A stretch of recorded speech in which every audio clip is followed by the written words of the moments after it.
Bismillahirrahmanirrahim. Assalamualaikum. Jangan lupa like, comment, and subscribe. Bye.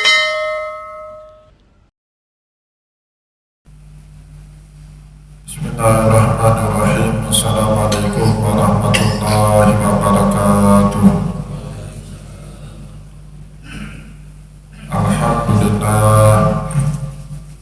Alhamdulillahilladzi ja'ala al-ilma taharatan lin-nufus wa nuran lil-basair wa hadiyan ilal jannah. Asyhadu an la ilaha illallah wahdahu la syarika lah wa asyhadu anna Muhammadan abduhu wa rasuluhu shahibul burhan.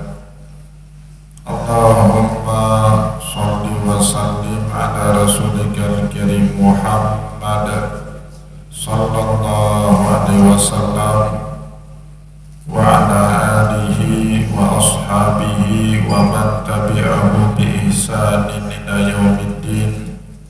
Summa amma ba'du. Puji dan syukur senantiasa dan tidak pernah bosan-bosannya kita panjatkan kehadiran Sang Maha Pencipta Allah Subhanahu wa Ta'ala, yang mana dengan limpahan karunia-Nya, rahmat-Nya, hidayah-Nya serta anugerah-Nya kepada kita semua, kita kembali masih diberi kesempatan, kesehatan dan usia panjang oleh Allah untuk sama-sama dan senantiasa mengabdikan diri kita di jalan-Nya dengan menjalankan segala perintah-Nya dan menjauhi semua larangan-Nya. Salawat dan salam juga tidak pernah lupa pula kita haturkan kepada junjungan alam Nabi besar Muhammad sallallahu alaihi wasallam, di mana beliau telah bersabda dalam sebuah hadisnya, man arada dunya fa'alaihi bil ilmi wa man arada al-akhirata fa'alaihi bil ilmi wa man arada huma fa'alaihi bil ilmi. Barang siapa yang mau bahagia di dunia, caranya dengan ilmu, dan barang siapa yang mau bahagia di akhirat, juga caranya dengan ilmu.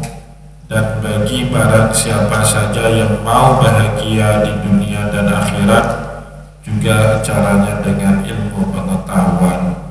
Bapak Ibu kaum muslimin dan muslimat jamaah salat subuh yang diberkati oleh Allah, mari pada kesempatan subuh yang penuh dengan keberkahan ini, sambil kembali kita niat iktikaf di rumah Allah, mari sama-sama kita kembali melanjutkan pengajian tasawuf kita dengan kitab Syajaratul Ma'arif karya Sultanul Ulama Imam Izzuddin bin Abdissalam rahimahullahu ta'ala anhu.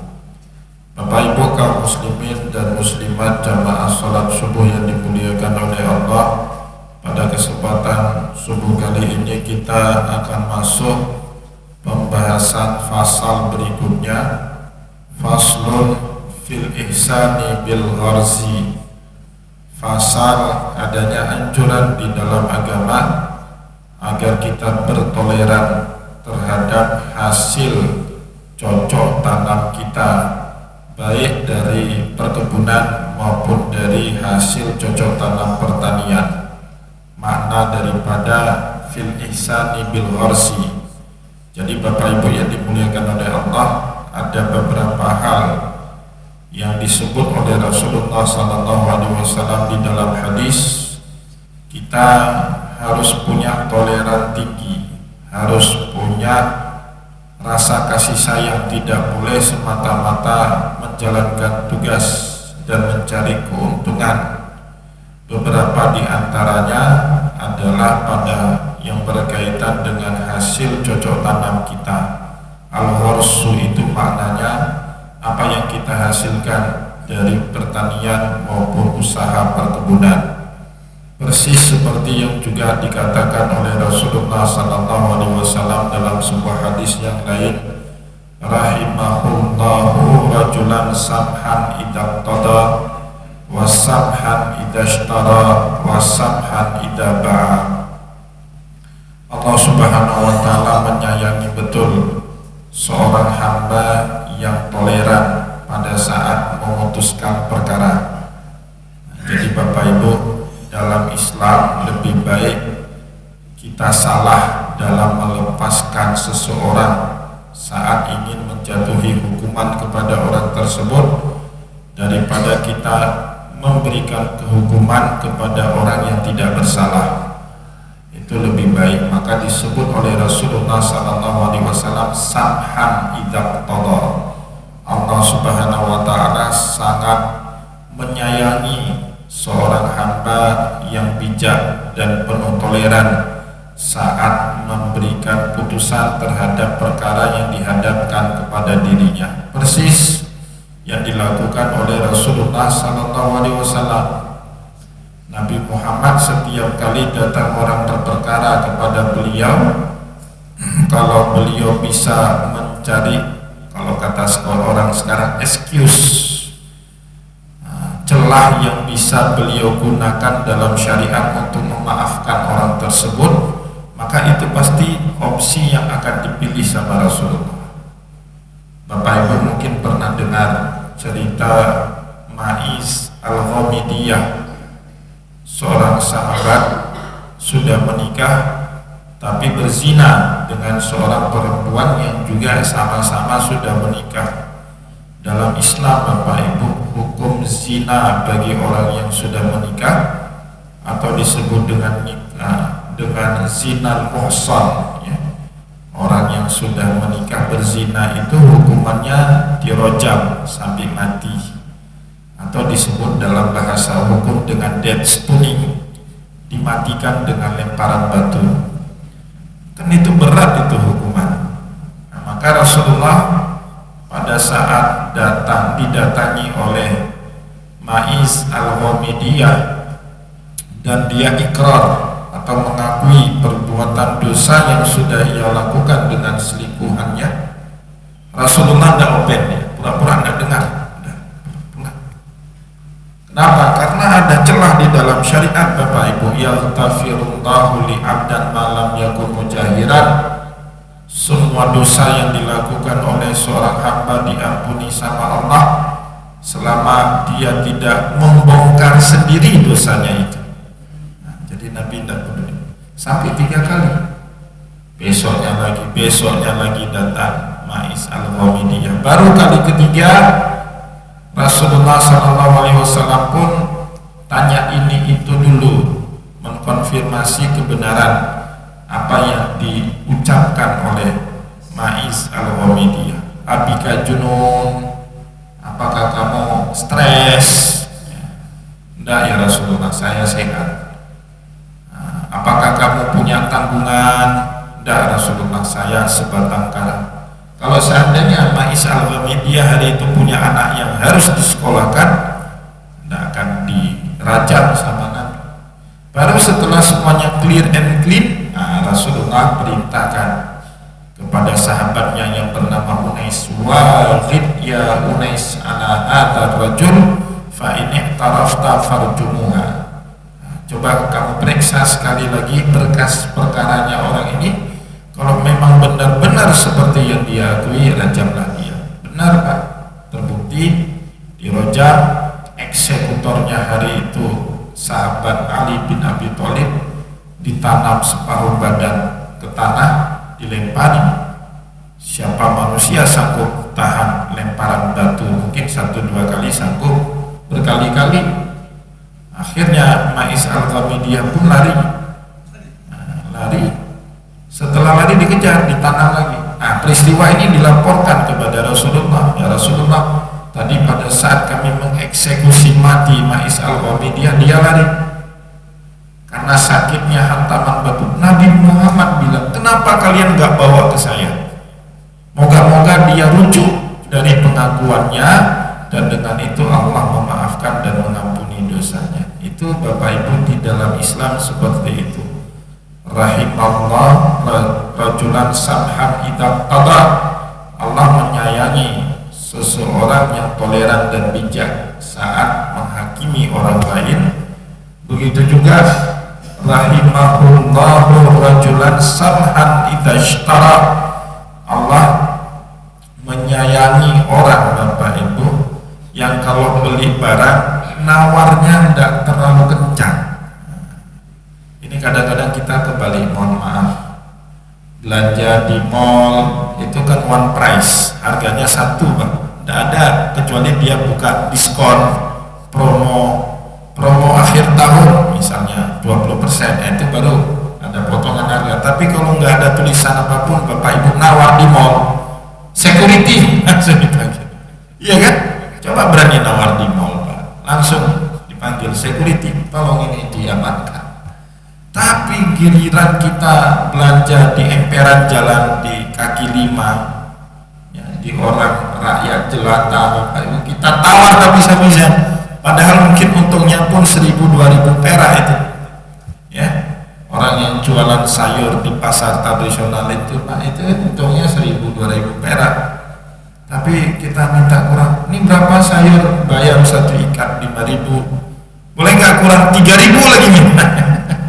Modal-modal habis. Itu kan tidak betul orang seperti itu kita. Kenapa tidak langsung beli aja lah? Atau kalaupun nawar tipis, ya kan Bapak Ibu yang dimuliakan oleh Allah, maka Rasulullah bilang dalam hadis tadi, wa rahimahullahu rajulan samhan idza ishtara. Allah menyayangi orang yang belanja penuh dengan toleran, nawarnya enggak kebangetan, tipis-tipis saja.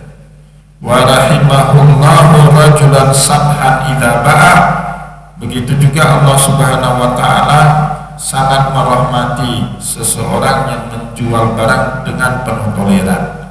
Jual barang itu tidak selalu cari untung. Bapak Ibu jual nasi, ada kadang-kadang memang kita harus cari untung di situ, tapi tidak menutup kemungkinan kadang-kadang kita bantu orang. Ada orang kelaparan lewat, Pak, kasih saya makan, saya belum makan. Apa salahnya lah kita kasih satu bungkus nasi dengan lauknya kepada orang yang seperti ini? Itu Allah merahmati. Termasuk juga Bapak Ibu yang berkaitan dengan hal tersebut, al-ihsanu bil gharsi. Kita disuruh banyak berbaik, terutama yang profesinya bercocok tanam, ya, apakah dari hasil kebun maupun hasil pertanian, terutama yang berkaitan dengan hajat kehidupan orang banyak.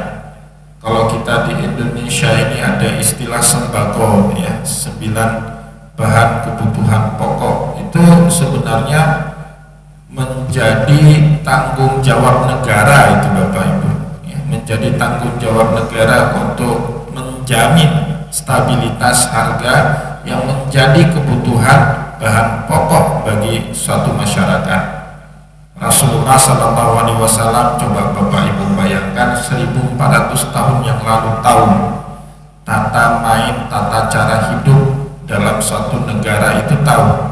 Maka kata Nabi ada 3 sektor itu yang nggak boleh menjadi urusan privat, harus menjadi tanggung jawab negara. Nggak boleh dibisniskan, nggak boleh semata-mata cari untung dalam 3 sektor ini. Apa kata Rasulullah di dalam hadis? An-nasu syuraka'u fi thalatha. Manusia itu berkongsi dalam 3 perkara, karena 3 perkara ini Bapak Ibu hajat kehidupan orang banyak. Yang pertama kata Rasulullah, an-nasu syuraka'u fil kalam. Manusia itu berkongsi kebutuhan dalam sektor pangan. Nah, sektor pangan itu Bapak Ibu tidak boleh diurusi semata-mata oleh perusahaan swasta, bahaya sekali. Kalau beras kita itu nggak dikelola sama negara, bahaya sekali Bapak Ibu, terjadi persaingan harga yang tidak sehat. Sekarang saja yang diurusi sama negara melalui Perum Bulog itu kan punya negara itu Pak, perusahaan negara itu. masih saja harganya nggak stabil, apalagi kalau dibiarkan diurusi sama sektor swasta. Bahaya sekali. Maka Rasulullah SAW dulu Bapak Ibu tidak sungkan-sungkan mengintervensi harga pasar kalau terjadi lonjakan harga yang tidak normal terhadap kebutuhan makanan pokok. Rasulullah tidak sungkan-sungkan. Walaupun ada sebagian pedagang rugi, Rasulullah tidak peduli. Kenapa? Karena itu bukan urusan segelintir orang, itu tanggung jawab negara itu. Pernah satu kali Nabi dilapori, ya Rasulullah as'ir, ya Rasulullah harga makanan pokok kita melambung tajam tiba-tiba, tak terkendali. Diperiksa, Nabi Muhammad melakukan inspeksi pasar, ngecek apa yang menyebabkan harga barang. Kalau terjadinya naik harga itu karena hukum pasar, supply and demand, banyak permintaan, tapi ketersediaan barang terbatas, Nabi tidak intervensi, karena itu memang seperti itulah hukum pasar. Itu memang menjadi keuntungan yang lagi dicari-cari sama pedagang. Kalau itu yang menjadi penyebabnya, Rasulullah biarkan. Biasanya Rasulullah berjawab, asy'urulillah, harga itu miliknya Allah, saya tidak punya wewenang untuk melakukan intervensi harga pasar. Kalau memang yang menyebabkan harga melonjak itu supply and demand, permintaannya banyak, stoknya yang tersedia kurang, itu pasti di mana-mana Bapak Ibu akan naik harga barang. Tetapi kalau ada yang bermain, swasta pedagang nimbun barang, setelah nimbun harganya melonjak, atau ada yang memonopoli barang, itu Rasulullah langsung menetapkan harga jual beli gandum sekian dinar, tidak boleh lebih daripada itu. Kalau ada lebih ditangkap sama Nabi Bapak Ibu. Kenapa? Karena gandum di zaman itu merupakan bahan makanan pokok yang menjadi hajat kehidupan orang banyak. Diintervensi itu harga sama Rasulullah. Rasulullah dalam hal ini sebagai penyelenggara negara punya otoritas, punya kewajiban untuk menjaga harga makanan pokok itu terjangkau oleh seluruh lapisan masyarakat. Itu dilakukan oleh Nabi. Maka saya waktu kecil, saya kan hidup di Orde Baru sama kayak bapak-bapak, mungkin ada yang di Orde Lama.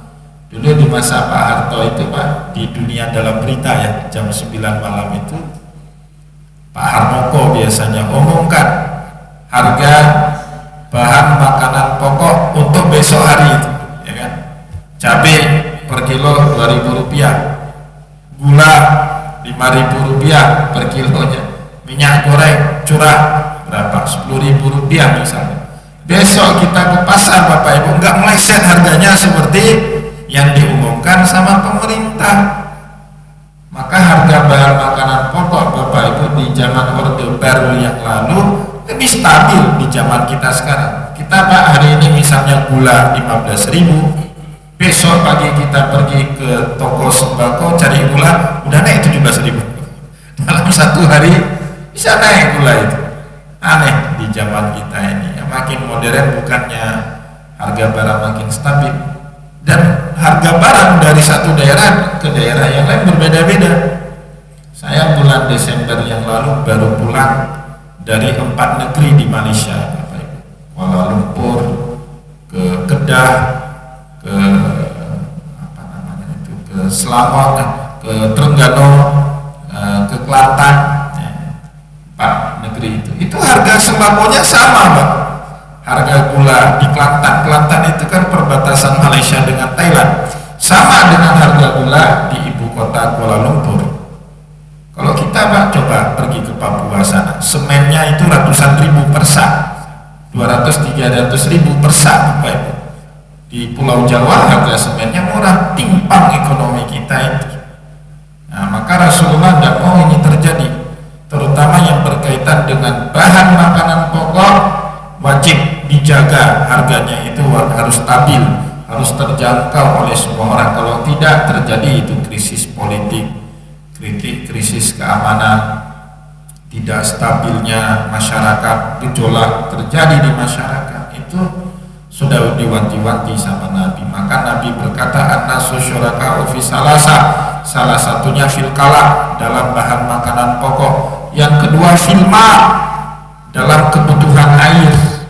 Nah, maka air itu Pak diurusi oleh perusahaan daerah kan, perusahaan plat merah, tidak boleh diprivatisasi, itu diserahkan swasta, uruslah air kebutuhan orang. PDAM kan nggak ada Pak, ada PDAM yang swasta, nggak ada, diurus sama negara itu, perusahaan plat merah. Apa itu kebutuhan makanan pokok? Coba Banda Aceh 1 hari saja Pak putus air PDAM, gejolak muncul di mana-mana itu ya, karena hajat hidup orang banyak, manusia tidak bisa hidup tanpa ada air. Jaminan air bersih itu penting sekali itu ya, apalagi dalam perkotaan. Kehidupan kota, bisnisnya jalan, sektor jasanya hidup, itu air menjadi kebutuhan pokok. Maka dulu Rasulullah sempat geram sama Yahudi Pak, di kota Madinah. Beberapa sumur di kota Madinah itu dikuasai oleh orang Yahudi. Bapak Ibu tahu di Timur Tengah air lebih berharga daripada minyak. Terakhir saya umrah 2024 yang lalu Bapak Ibu, dibawa jalan-jalan sama teman saya orang Arab. Dia isi minyak di bensin. Di sana bensinnya itu RON 92 Pak, sama kayak pertama kita, bukan RON 90, nggak pakai lagi mereka RON 90. Ada yang supernya itu RON-nya 95, 96, itu yang super. Ini yang standarnya itu RON 92, persis seperti pertama kita. Pertama berapa sekarang? 12.500, 13.000, oh 13.000 pertama. Saya tidak pernah lagi isi pertama semenjak dioplos sama Pertamina di negara kita. Pertama dioplos Pak ya. Aneh negara kita ini ya. Bapak Ibu yang dimuliakan oleh Allah. Jadi isi di pom bensin SPBU di Arab Saudi, saya tanya berapa itu per liter? 1 real Bapak Ibu dapat 4 liter. 1 real. RON-nya seharga pertama 4 liter, 1 real. Air 1 botol seperti ini 1 real, jadi kan lebih mahal air daripada minyak di Arab Saudi.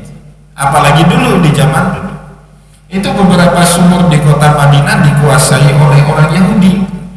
Orang Yahudi dagang Pak airnya. Ada sahabat yang nimba air, dagang, bayar, boleh ambil air, bayar. Tapi tidak semua sahabat Nabi sanggup membayar, itu masalahnya.